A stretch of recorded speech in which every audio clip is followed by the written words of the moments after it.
Saudara sekalian, mari kita lanjutkan pelajaran kita ke bagian kedua. Bagian yang lebih dalam dan sangat menarik, di mana kita akan melihat bagaimana kita menggunakan rasio-rasio ini dalam melakukan validasi daripada laporan keuangan perusahaan. Mari kita mulai. Kita akan bahas tentang kelompok rasio efisiensi dan productivity ratio. Dan banyak dari rasio-rasio ini saya katakan rasio-rasio sakti. Ini rasio yang bisa kita gunakan nanti untuk cross check daripada komponen rasio. Baik larinya ke profitability maupun larinya ke liquidity dan capital structure. Mari kita lihat. Pertama tentang working investment. Intinya di dalam working investment kita akan melihat 4 rasio. Lagi-lagi kita tidak akan bahas analisa turunannya. Kita akan melihat rasio ini sebagai cross check daripada komponen rasio. Account receivable, hutang dagang, inventory, AP, hutang dagang, dan hutang biaya. Mari kita mulai sekarang dengan account receivable days on hand dan inventory days on hand. Saya akan tuliskan lagi rasionya untuk mengingatkan kita semua.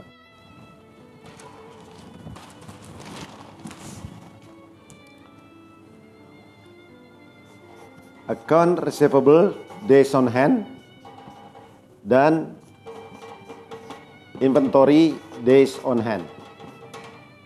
Maaf, untuk gampangnya lagi-lagi saya gunakan angka 360 biar gampang kita untuk menjelaskannya.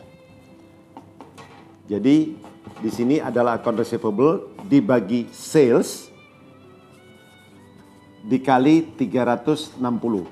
Sedangkan inventory di sini adalah inventory dibagi COGS dikali 360. Itu intinya. Tadi pada awal sudah saya jelaskan bahwa ini terdiri dari 4 komponen. Account receivable, days on hand, rupiah, sales rupiah, dan 360. Hal yang sama terjadi juga di inventory. Ada hari, ada rupiah, ada COGS, ada 360. Dan saya katakan salah satu dari kaki atau faktornya hilang, kita bisa cari di sini.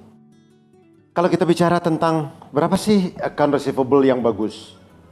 Tergantung loh perusahaannya, tergantung industrinya loh. Jadi tidak ada kata-kata account receivable yang bagus tuh yang lebih kecil dari sebulan atau lebih besar dari sebulan. Enggak. Kalau kita bicara ekstrim, restoran. Masa iya account receivable-nya sampai 30 hari? Mana ada orang makan hari ini bayar sebulan lagi? Kalau kita bicara pabrik bahan-bahan kimia, mana ada yang mau beli cash? Entah yang belinya pabrik obat atau bahan kimia untuk cat atau untuk industri. Paling enggak mereka dapat hutang. Bisa 1,5 bulan, bisa 2 bulan. Bahkan kalau kita bicara toko-toko sepatu, mereka ambil dari pabrik sepatu. Mereka bisa dapat jangka waktu pembayaran itu sampai 2-3 bulan di situ. Jadi tergantung dari jenis bisnisnya, tergantung dari jenis industrinya. Dan yang perlu saya tekankan di sini, hati-hati. Karena laporan keuangan, tadi kita bahas tentang pajak dan kita, laporan keuangan yang diberikan kepada kita. Menurut Anda, profitnya ditinggi-tinggiin atau direndah-rendahin? Cenderung ditinggikan kan?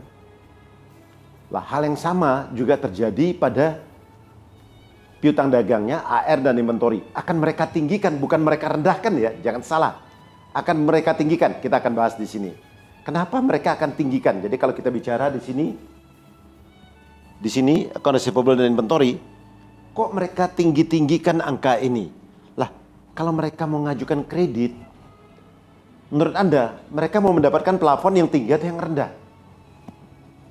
Lah, kalau plafonnya mau yang tinggi, artinya mereka harus meninggikan working investment-nya dong, WI-nya dong.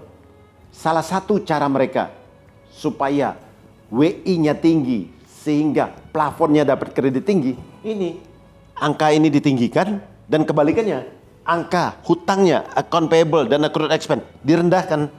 Jadi angka 2 ini sering dimainkan, digelembungkan terutama inventory dan account receivable. Satu tadi untuk mendapat plafon yang tinggi, dan kedua memberikan seolah-olah persepsi bank mendapatkan jaminan yang tinggi nilainya. Dan yang ketiga yang paling parah, ini pernah saya singgung, aset termasuk yang dua ini sering dimanipulasi untuk menggelembungkan equity-nya. Jadi ingat penjelasan kita sebelumnya tentang bagaimana mereka menggelembungkan equity. Salah satunya ini digedekan. Kalau aset ini dibesarin, misalnya aja total kedua ini hanya ada 15 miliar. Mereka gelembungkan jadi 30 miliar. Otomatis di sini bertambah 15 miliar ekstra. Ya 15 lagi mereka masukin. Mereka bilang modal kita ada 15 miliar ekstra yang baru. Padahal hanya angkanya dipermainkan. Nah, untuk itu kita akan mengadakan pengecekan yang namanya cross check komponen rasio. Tapi sebelum kita mulai itu, saya mau ngajak Anda berpikir dulu.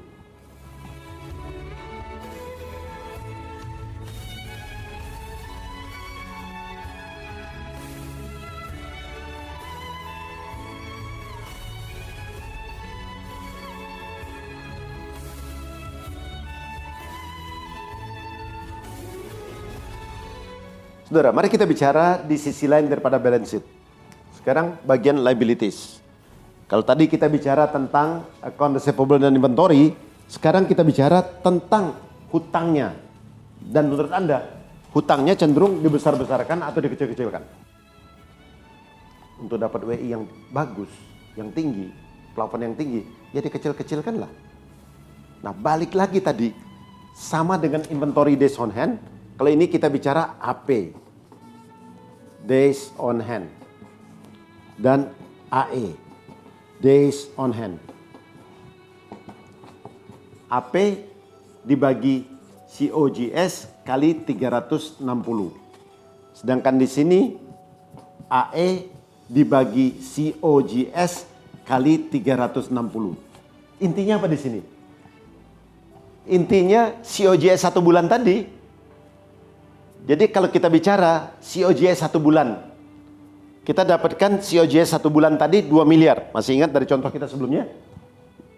Jadi COGS kita dapatkan seandainya COGS di sini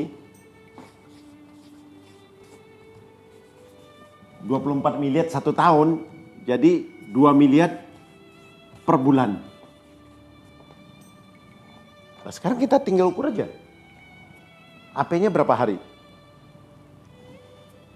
Kalau kita tahu dari sini, misalkan AP-nya kita dapat di sini 30 hari,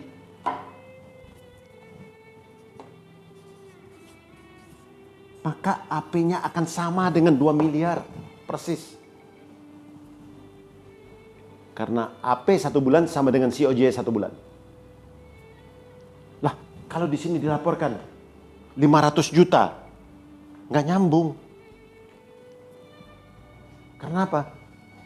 Kalau AP-nya 2 miliar dan AP-nya 1 bulan sama dengan COGS-nya 24 miliar. Lah, kalau rata-rata pemain lain juga sama, beli barang dari pabrik lain, suppliernya, dapat hutang 1 bulan.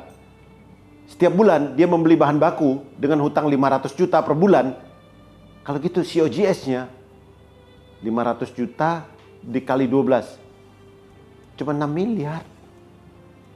Padahal COGS-nya ada 24 miliar. Artinya ada kemungkinan besar AP-nya bukan 500 juta. Ini adalah angka yang salah. Tapi AP sebenarnya adalah 4 kalinya. Yaitu 2 miliar. Hal yang sama terjadi dengan AE. Ketika kita tahu AE-nya, katakanlah AE-nya setengah bulan. COGS per bulan tadi berapa? 2 miliar. AE 15 hari, ya 1 miliar. Jadi kalau angka AE-nya dimainkan, akan kelihatan juga aneh di sini. Jadi saya ulangin saudara sekalian. setiap Anda dapat angka sales atau COGS berapapun, bagi 12 dulu. Jadi Anda dapatkan angka sales 1 bulan dan angka COGS 1 bulan. Tinggal aja. Account receivable berapa hari, tinggal kali sales per bulan tadi. COGS dapatnya berapa per bulan, tinggal inventory APAE dibagi 30 hari kali COGS per bulan. Anda akan dapatkan angka sales dan COGS. Jadi nyambung nggak antara angka sales dengan keempat komponen tadi, angka COGS dengan keempat komponen tadi?